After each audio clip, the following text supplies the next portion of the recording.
आज मैं आपको अकाउंटिंग इक्वेशन में क्लोजिंग कैपिटल और प्रॉफिट कैसे निकाला जाए आपको ये सिखाने जा रहा हूँ। मेरे दोस्तों, क्लोजिंग कैपिटल और प्रॉफिट कैसे निकाला जाता है ये सीखने से पहले आपको समझना पड़ेगा ओपनिंग कैपिटल और क्लोजिंग कैपिटल में क्या अंतर है। मेरे दोस्तों, आपको मालूम होना चाहिए कि हम जितनी भी फर्म होती है उनमें हम जो अकाउंटिंग पीरियड अडॉप्ट करते हैं वो फाइनेंशियल ईयर होता है, जो 1 अप्रैल से शुरू होता है और 31 मार्च को ख़त्म होता है।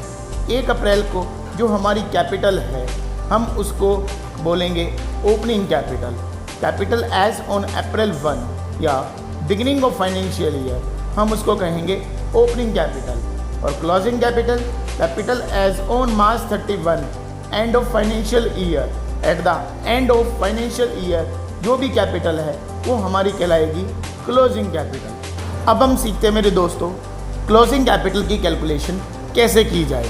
क्लोजिंग कैपिटल निकालने के 2 तरीके हैं। पहला तरीका यूजिंग एसेट्स एंड लायबिलिटी और दूसरा रास्ता है हमारे पास using additional capital, drawing and profit. दोस्तों, जब हम एसेट्स और लायबिलिटी को यूज़ करके कैपिटल निकालना चाह रहे हैं तो देखेंगे ज़रा ध्यान से। दोस्तों, आपको मालूम है हमारी बिजनेस में जितनी भी एसेट्स होती है उस सब की वैल्यू का total is equal to total of value of capital and liabilities. जो यहाँ पर इक्विटी दिखाई दे रहा है वो कैपिटल का ही दूसरा नाम है। कैपिटल को हम नेट एसेट्स, नेट वर्थ भी कह सकते हैं। मान लीजिए एसेट्स का टोटल है 10 लाख रुपए, तो आपको मालूम होना चाहिए कि लायबिलिटी और इक्विटी दोनों को मिला के दोनों का टोटल भी कितना होना चाहिए, 10 लाख रुपए। हमारे यहाँ पे दिया हुआ है कि लायबिलिटी है 7 लाख रुपए और एसेट्स हमारे यहाँ पे 10 लाख रुपए मैंने अभी आपको बताई है, लायबिलिटी है 7 लाख रुपए।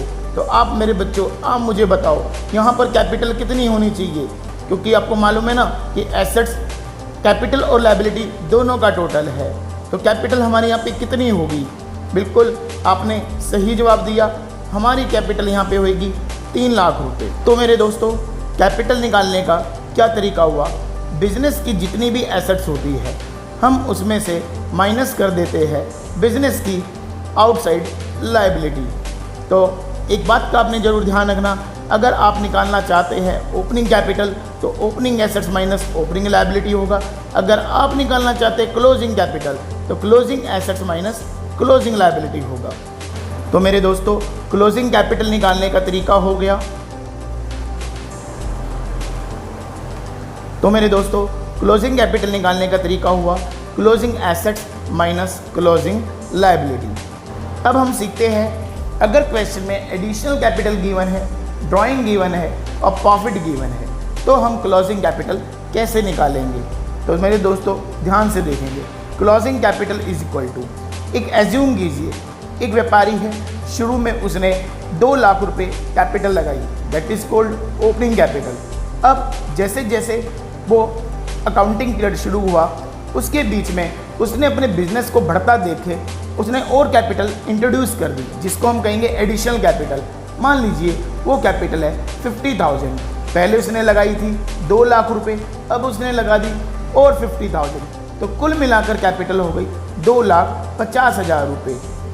इसके बाद उस पार्टनर को जरूरत पड़ी कुछ पर्सनल यूज़ के लिए मनी की, जिसको हम कहते हैं ड्रॉइंग, और उसने उसमें से 25,000 विड्रॉ कर लिए।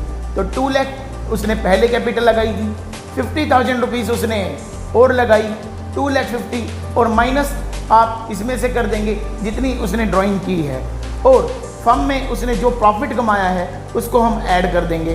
तो आप यहाँ पे निकाल लेंगे क्लोजिंग कैपिटल। तो मेरे दोस्तों, आपने क्लोजिंग कैपिटल निकालने के 2 तरीके सीखे, एक है closing assets minus closing liability और दूसरा तरीका है opening capital plus additional capital minus drawing and plus profit. मेरे दोस्तों, मैं आपको एक क्वेश्चन दे रहा हूँ जिसका जवाब आप मेरे इस वीडियो के कमेंट बॉक्स में ज़रूर देंगे।